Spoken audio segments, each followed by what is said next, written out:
안녕하십니까. 로마서 묵상 37번째 시간이 되겠고요.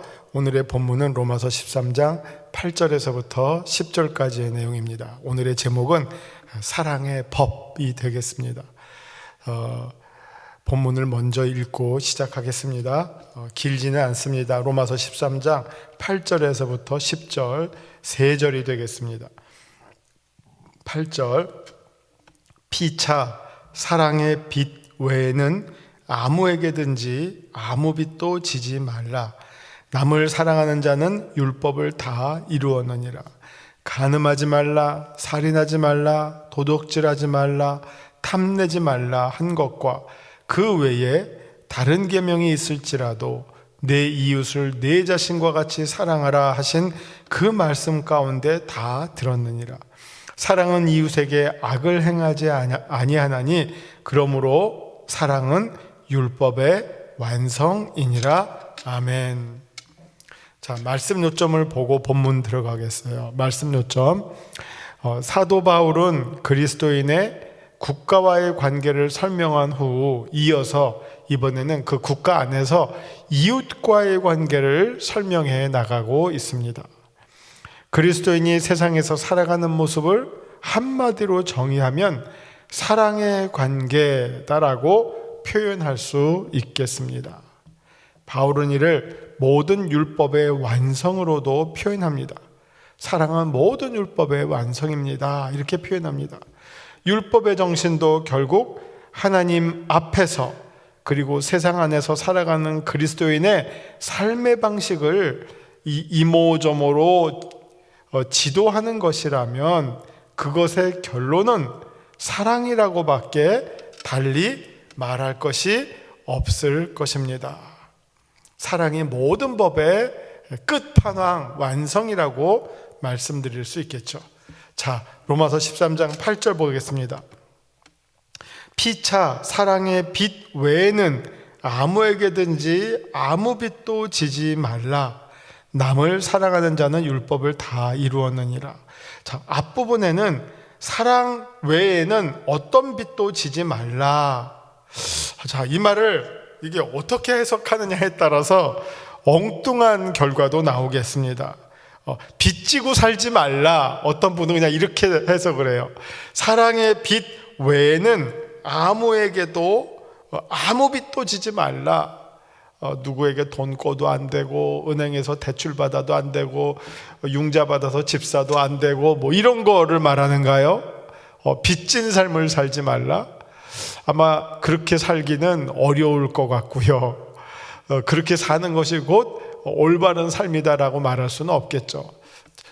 그렇다고 또 너무 빚이 많아서 그 빚 때문에 그냥 인생이 그냥 파탄이 나고 혹은 뭐 여러 가지 문제로 인해서 빚을 갚을 생각은 하지 않고 빚이 점점 눈덩이처럼 커가기만 하고 빚에 대한 여러 가지 피해와 아주 불미스러운 일들이 계속된다면 이렇다면 이거는 정말 빚지면 안 되겠죠.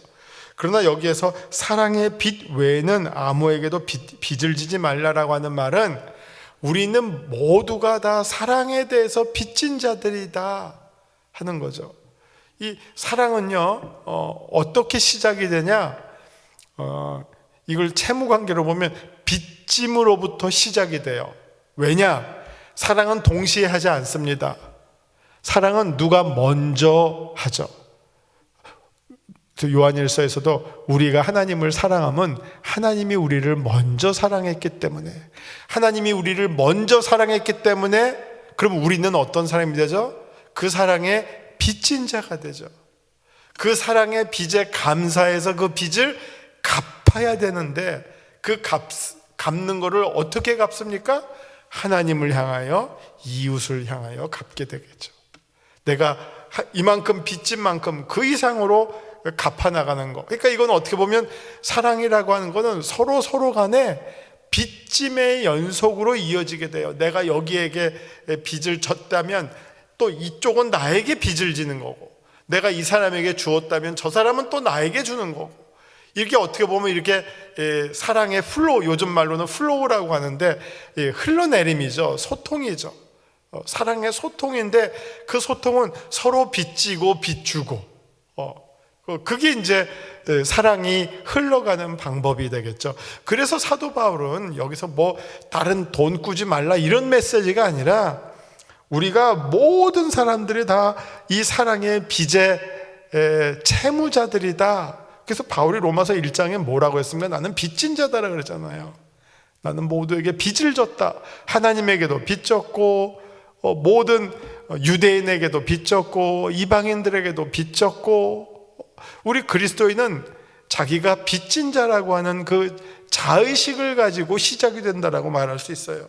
그래서 바울도 8절에서 그냥 우리는 서로 사랑의 빚 외에는 아무에게도 빚을 지지 말자, 이 말은 사랑의 빚을 지고 있다라고 하는 우리의 이 상황이 너무너무 근본적인 상황이고 중요한 상황이다. 그래서 남을 사랑하는 자는 율법을 다 이루었느니라. 남을 사랑한다고 하는 거를 이 빚으로 말하면 그 상대방이 나에게 빚을 지게 해주는 것이고 그 빚진 것을 나에게도 갚을 수 있고 누군가에게 또 다시 또 그 사랑의 빚을 전달해 주는 것. 이게 어떻게 보면 그리스도인의 신앙의 공동체 안에서 사랑의 공동체가 움직여지는 방식이라고 하는 거죠. 서로 사랑의 빚진 자들이 모여서 그 사랑을 어찌 갚을까 고민하면서 실천하는 공동체, 그게 바로 교회이고 어떻게 보면 하나님 나라라고도 말할 수 있겠죠. 하나님 나라는 우리 옛날에 그 어렸을 때 무슨 천국 비유 들 때 제일 많이 재밌으면서도 인상에 남는 비유가 무엇입니까? 천국 갔더니 젓가락이 내 팔보다 길다. 아주 절묘한 비유예요. 젓가락이 내 팔보다 길다. 그러면 여긴 두 가지 의미가 있죠. 그 젓가락을 집어서 내가 먹을 수가 없어요. 왜? 내 팔보다 길기 때문에 내가 이 팔을 뻗어도 오지를 않아요. 잡을 수가 없어요. 그런데 그래서 그 내 팔보다 더 긴 젓가락을 어떻게 씁니까? 남을 먹여주는 데 써요. 남을 먹여. 그러니까 천국은 어떤 곳이냐? 서로 섬기는 곳. 섬기는 곳. 섬긴다는 말을 다른 말로 말하면 서로 빚을 져주는 곳. 내가 섬기면 상대방이 나에게 빚지죠? 그 사람이 나를 섬기면 내가 그 사람에게 빚지죠? 피차 사랑의 빚을 지고 가는 공동체가 천국이죠. 우리가 이 땅에서 그렇게 산다면, 피차 사랑의 빚 외에는 지지 않고 산다면 우리는 이 세상을, 비록 이 세상에 살지만 천국과 같은 삶을 누리는 자들이라고 말할 수 있겠습니다. 그 말씀이 사도 바울이 지금 강조하고 있는 피차 사랑의 빚 외에는 아무에게든지 아무 빚도 지지 말라. 이게 좀 살다 보면 이게 여기 참 아주 좀 어려운 건데요. 그래서 나는 그냥 누구에게도 일절 그 신세 안 질 거야 라고 그냥 탈탈 털면서 사는 사람도 조금 피곤하고요. 반대로 그냥 남들에게 계속 도움을 받으면서 사는데도 하나도 감사할 줄 모르고 내가 누군가에게 작은 것이라도 도움을 주려는 삶을 살 생각이 눈꼽만큼도 없는 사람도 참 안타깝고요. 이 두 가지가 다 안타까워요. 우리가 어떨 때 자연스럽게 빚질 때는 빚을 지고 또 줄 때는 주고, 이게 잘 조화를 이루면서 살면 편안하고 건강한 삶인데, 그냥 뭐 강박관념처럼 난 너 했으니까, 눈에는 눈이니까 네가 이만큼 줬으니까 나도 또 이만큼 얼른 갚아야지 하면서 그냥 그거에만 몰두해 있으면 그것도 역시 피곤한 거고, 또 계속 도움을 받아도 밑빠진 독에 물 붓기처럼 전혀 감사할 줄 모르고 당연하게 생각하고 그냥 날름날름 받기만 하면 그것도 역시 답답한 일이고, 그러니까 빚을 지더라도 이 사랑의 빚을 피차, 이게 피차예요. 일방적이 아니라 피차 간에 사랑의 빚을 지더라도 그 빚이 사람을 살리고 돕는 방법으로 쓰여져야지, 사람을 파괴하고 훼손하고 단절시키고 싸우게 만드는 방법으로 쓰여진다면 이건 사랑의 빚이 아니라 어떤 굴레가 되고 말겠죠. 9절입니다. 간음하지 말라, 살인하지 말라, 도둑질하지 말라, 탐내지 말라 한 것과 그 외에 다른 계명이 있을지라도 내 이웃을 내 자신과 같이 사랑하라 하신 그 말씀 가운데 다 들었느니라. 자, 여기 9절에 등장하는 간음, 살인, 도적질, 탐내지 말라, 이 모든 것들이 다 어떤 계명들이냐면은 사람과 사람 사이에서 일어나는 계명들이죠. 사람과 사람 사이에서 벌어지는 계명들이에요. 이거는 우리가 십계명의 앞부분을 하나님과 우리와의 관계, 뒷부분을 우리와 사람과의 관계라고 우리가 표현한다면, 사람 사이에서 일어나는 일들을 한 방에 해결할 수 있는 말씀이 무엇이냐? 내 이웃을 간음의 대상으로 보지 말고, 살인의 대상으로 보지 말고, 도둑질할 대상으로 보지 말고, 탐내야 할 대상으로 보지 말고 어떻게 보아야 할 것인가? 내 몸처럼 사랑해야 할 대상으로 보자. 그렇다면 다 끝난다. 사랑하는 사람에게 간음이라고 하는 범죄를 저지르면 안 되겠죠? 살인하는 사람을 죽이면 안 되겠죠? 살인하는 사람의 것을 도둑질해오면 안 되겠죠? 살인하는 사람의 것을 탐내면 안 되겠죠? 이 모든 것들은 다 사랑을 통해서 그 모든 관계가 궁극적으로 완성이 된다. 그런 말씀을 지금 보여주고 있습니다. 10절, 사랑은 이웃에게 악을 행하지 아니하나니 그러므로 사랑은 율법의 완성이니라. 자, 이거는 또 9절 후반부에서는 적극적으로 설명했어요. 내 이웃을 내 몸과 같이 사랑하라. 이게 크고 아주 첫째가는 새로운 계명이다. 내 이웃을 내 몸과 같이 사랑하라. 근데 10절에서의 시작은 그것을 이제 한번 뒤집었어요. 그래서 사랑은 어떤 것이냐? 우리가 어떤 것을 해야 할 일이 있지만 또 안 해야 할 것이 있다면 악을 행하지 않는 것. 그러니까 악을 행하지 않는 것. 그 악이 바로 어떤 것이었냐? 위에서 말한 간음, 살인, 도둑질, 탐내는 것. 그런 것들이 다 악이죠. 그것을 행하지 않는 것이 곧 사랑이고, 그 사랑을 우리가 어떻게 실천하느냐? 내가 내 것을 사랑하는 것처럼, 내가 내 몸을 사랑하듯이 그런 마음으로 이웃을 사랑하면, 그 앞에 나와 있는 십계명에서 추려서 경계하고 있는 이런 악한 행동들이 우리로부터 떨어져 나갈 것이다. 이렇게 보시면 되겠습니다. 그런 의미에서 사랑은 이웃에게 악을 행하지 아니하나니 그러므로 사랑은 율법의 완성이니라. 이걸 이렇게 반어법적으로 쓴 것을 바로 루터가 이제 인용을 해서 예를 들어서 내 이웃의 것을 탐내지 말라. 와서 나 탐내지 않았으니까 됐죠? 라고 멈추는 게 아니라 탐내지 말라 했으니까 내가 내 것을 이웃에게 도와줘라 라고까지 적극적으로 설명을 한 게 루터의 십계명 해설이라고 보시면 되겠습니다. 자, 그러므로 사랑은 율법의 완성입니다. 성경에서 하나님은 믿음이다 라고 말하지 않죠? 하나님은 소망이다 라고 말하지 않죠? 그러나 하나님은 사랑이다 라고 말하죠. 그만큼 사랑이라고 하는 것은 하나님에게 있어서도 중요하고, 하나님과 우리와의 관계에 있어서도 중요하고, 우리와의 관계에 있어서도 가장 기본적인, 어떻게 보면 삶의 방식이고 하나님이 기뻐하시는 삶의 모습이다, 이렇게 말하고 있습니다. 그래서 정말 우리 기독교는 여러 가지로 설명할 수 있지만 무엇보다도 가장 대표적인 게 사랑의 종교, 부활의 종교, 생명의 종교, 이렇게 말할 수 있겠습니다. 자, 말씀 산책, 우리 이제 유인물 보시면서 시작하겠습니다. 이어가겠습니다. 8절에서 바울은 그리스도인이 관계하는 사람들의 범위를 이제 정치 지도자들로부터 이웃으로 확장해 나갑니다. 서로 사랑하는 일은 그리스도인의 가장 기본적인 삶의 방식입니다. 내가 누구와 함께 살아야만 한다면 그 함께 살아가고 있는 모습이 제일 완벽하고 건강한 모습이 서로 사랑하는 모습이라고 말할 수 있겠죠. 우리가 사랑을 행하기만 하면 율법에 다른 요구가 필요 없는 것입니다. 사실 율법에 수많은 조항들이 있어도 딱 두 마디로 끝나요.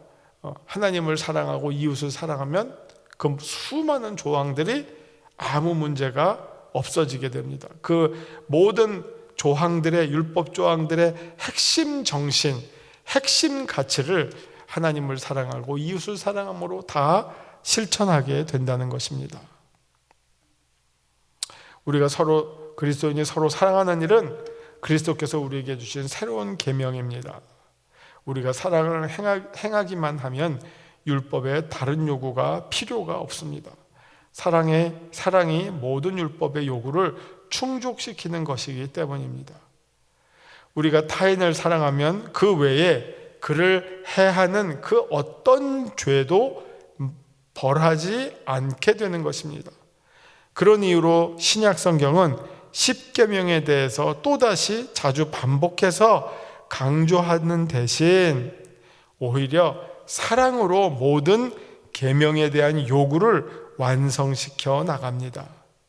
우리는 더 이상 율법의 지배 아래에 있지 않습니다. 오히려 우리가 하나님을 순종하고 이웃을 돕는 것은 모든 사랑의 계명 안에 담겨져 있습니다. 사랑의 빚 외에는 아무 빚도 지지 말라라고 하는 이 말씀은 우리가 금전적으로 누군가에게 빚을 지는 것이 죄라는 말은 아닙니다. 몇몇 신앙인들은 이 말씀에 근거해서 평생 단 1푼도 빚지지 않고 살았다는 경험담도 있지만, 누가 이렇게 살았냐 하니까 인도 선교의 아버지 윌리엄 캐리, 그리고 영국의 침례교 대단한 목사님 스펄전 목사님, 이런 분들은 정말 이 말씀을 가지고 평생 빚지지 않고 살았다고 합니다. 이 말씀의 참뜻은 남의 돈을 빼앗거나 이자를 떼어 먹는 일에 대한 금기의 권면 정도로 받아들이면 충분할 것 같습니다. 우리의 일상에서 필요한 적절한 대출이나 융자는 문제가 될 것이 아니기 때문입니다. 마태복음이나 누가복음 등은 금전적 은행업이나 융자는 문제가 될 것이 아니라고 말하고 있습니다.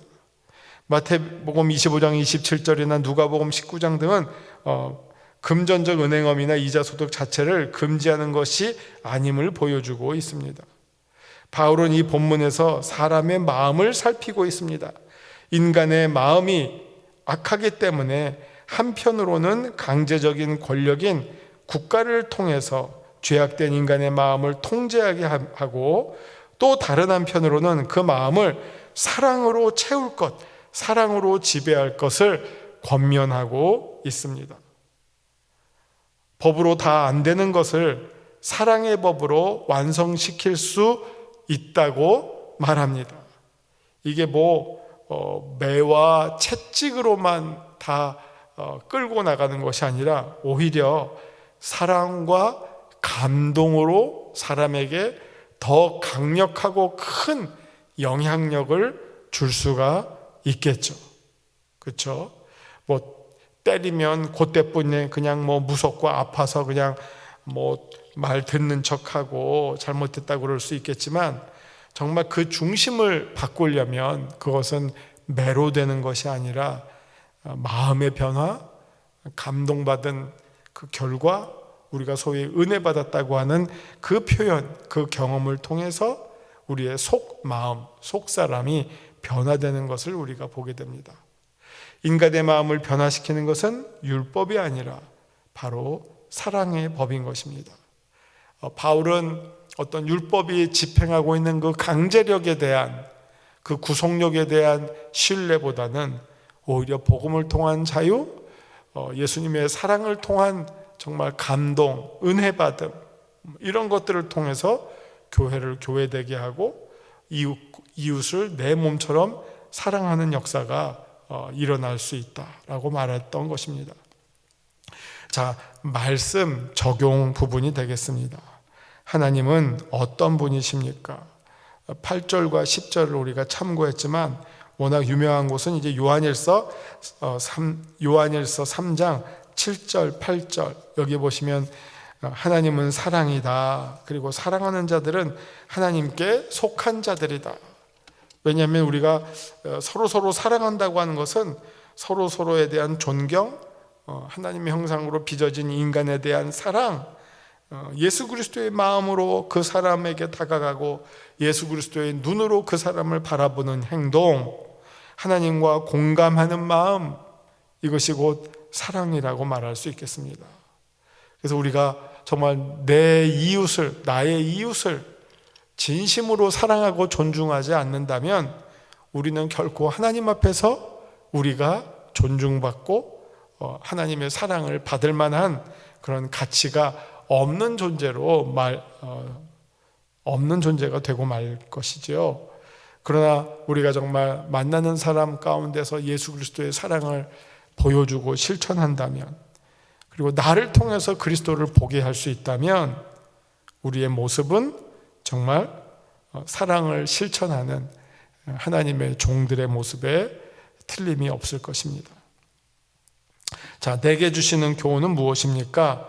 여기 이제 10절에서 사랑은 이웃에게 악을 행하지 아니하나니 그러므로 사랑은 율법의 완성이니라 라는 말씀을 통해서 사랑에는 두 가지의 실천하는 모습을 생각할 수가 있습니다. 적극적으로 볼 때는 사랑하는 것, 사랑을 하는 것, 사랑을 실천하는 것이고요. 소극적으로는 악을 행하지 않는 것, 이것이 사랑하는 행위 가운데 가장 대표적인 것이죠. 악을 행하지 않는 것. 우리가 누군가를 사랑한다고 하면서 악을 행할 수가 없죠. 그 사람의 것을 탐내거나 간음하거나 이간질하거나 그럴 수가 없죠. 그 사람을 미워하는 경우에 그런 일을 혹 하게 되는 것이죠. 근데 미워하는 일은 정말 우리의 마음을 왜곡시키는 것이고 분열시키는 것이고 공동체를 분열시키는 것이고 하나님께서 주시는 평화를 빼앗는 일, 샬롬을 빼앗는 그런 악한 행동이라고 말할 수 있는 반면, 사랑이 지배하는 곳은 그 사랑은 성령의 감동하심으로부터 주어지고 우리를 하나 되게 하시는 성령님의 은혜로 한 믿음, 한 세례, 한 성령, 한 하나님, 그것을 통해서 우리가 사랑을 통해서, 사랑은 서로 연결시켜 주잖아요. 묶어 주잖아요. 서로 끈끈하게 해 주잖아요. 그 사랑을 통해서 우리가 하나가 되는 공동체를 경험하게 됩니다. 자, 말씀에 따른 기도로 마치겠습니다. 하나님, 우리가 세상에 살면서 마땅히 져야 할 사랑의 빚을 지되 그와 동시에 사랑을 한없이 베푸는 자 되게 하여 주옵소서. 우리가 더 많은 은혜를 받았기에 더 많은 은혜를 나누게 하여 주시옵소서. 우리가 주님께로부터 받은 그 사랑을 우리의 이웃에게도 담대하게 아낌없이 전하는 자들 다 되게 하여 주시옵소서. 예수님의 이름으로 기도합니다. 아멘.